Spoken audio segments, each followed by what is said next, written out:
تو جو بندہ روزانہ ہر وقت اللہ کا نام لے گا، اللہ اس سے دنیا کی مصیبتوں کو کیوں نہیں ٹالیں گے؟ آج ہم تعویذوں کے پیچھے بھاگتے ہیں اور عاملوں کے پیچھے بھاگتے ہیں، ہمیں اصل میں سمجھ نہیں آتی کہ کرنے کی کیا ضرورت ہے۔ ہم اپنی زندگی شریعت کے مطابق بنائیں اور جو اذکار ہیں ان کو کریں، اللہ تعالی ہمیں پریشانیوں سے بچائیں گے۔ مغیر الاحوال اللہ رب العزت ہیں، وہ پھر حالات کو ٹھیک کر دیتے ہیں۔ تو جو شخص کثرت سے ذکر کرتا ہے، پھر اللہ رب العزت دنیا کی پریشانیوں سے بھی اس کو محفوظ فرما لیتے ہیں اور اس کا دل کا سکون بھی عطا فرما دیتے ہیں۔ اس لیے فرمایا الا بذکر اللہ تطمئن القلوب، جان لو اللہ کی یاد کے ساتھ دلوں کا اطمینان وابستہ ہے۔ اور یہ بات بھی ذہن میں رکھیے کہ شریعت کے جتنے اعمال ہیں نا، ان تمام اعمال کی روح رواں وہ اللہ کی یاد ہے۔ اب دیکھیے اعمال میں سب سے افضل عمل نماز ہے۔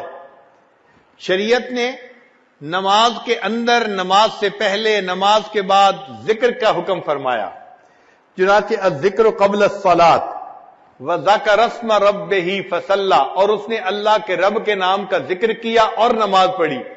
اس آیت سے پتہ چلا کہ نماز سے پہلے بھی اللہ کا ذکر کرنا ہے۔ پھر الذکر فی الصلاۃ، اللہ فرماتے ہیں وَأَقِمِ الصَّلَاةَ لِذِکْرِی، نماز قائم کرو میری یاد کی خاطر۔ تو نماز میں بھی اللہ کا ذکر ہے، اور جب نماز پڑھ لیں تو الذکر بعد الصلاۃ، نماز کے بعد بھی اللہ کا ذکر۔ چنانچہ اللہ تعالیٰ ارشاد فرماتے ہیں فَإِذَا قَضَيْتُمُ الصَّلَاةَ فَاذْكُرُوا اللَّهَ قِيَامًا وَقُعُودًا وَعَلَىٰ جُنُوبِكُمْ۔ تو نماز سے پہلے بھی اللہ کا ذکر، نماز کے اندر بھی اللہ کا ذکر، اور نماز کے بعد بھی اللہ کا ذکر۔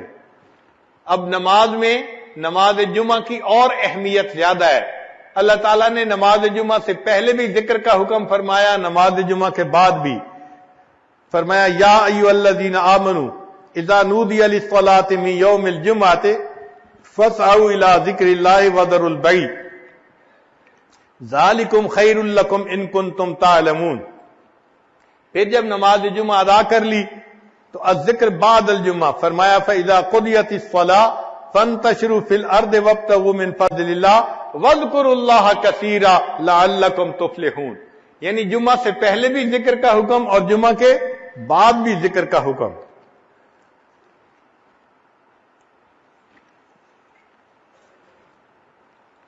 نماز کے بعد حج کا عمل لے لیجئے۔ اب حج کا عمل کتنا محتم بشان عمل ہے کہ جو بندہ حج مبرور کر کے آتا ہے وہ گناہوں سے اس طرح پاک ہوتا ہے جیسے اس دن پاک تھا جب اس کی والدہ نے اس کو جنم دیا تھا، یعنی جب پیدا ہوا تھا جیسے اس دن گناہوں سے پاک تھا، یہ حج کرنے سے اس طرح گناہوں سے پاک ہو جاتا ہے۔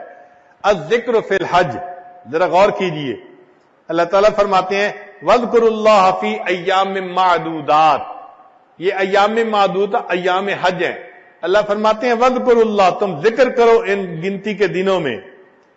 ایک جگہ فرمایا وَأَذِّنْ فِي النَّاسِ بِالْحَجِّ يَأْتُوكَ رِجَالًا وَعَلَىٰ كُلِّ ضَامِرٍ يَأْتِينَ مِنْ كُلِّ فَجٍّ عَمِيقٍ لِيَشْهَدُوا مَنَافِعَ لَهُمْ وَيَذْكُرُوا اسْمَ اللَّهِ فِي أَيَّامٍ مَّعْلُومَاتٍ عَلَىٰ مَا رَزَقَهُم مِّن بَهِيمَةِ الْأَنْعَامِ۔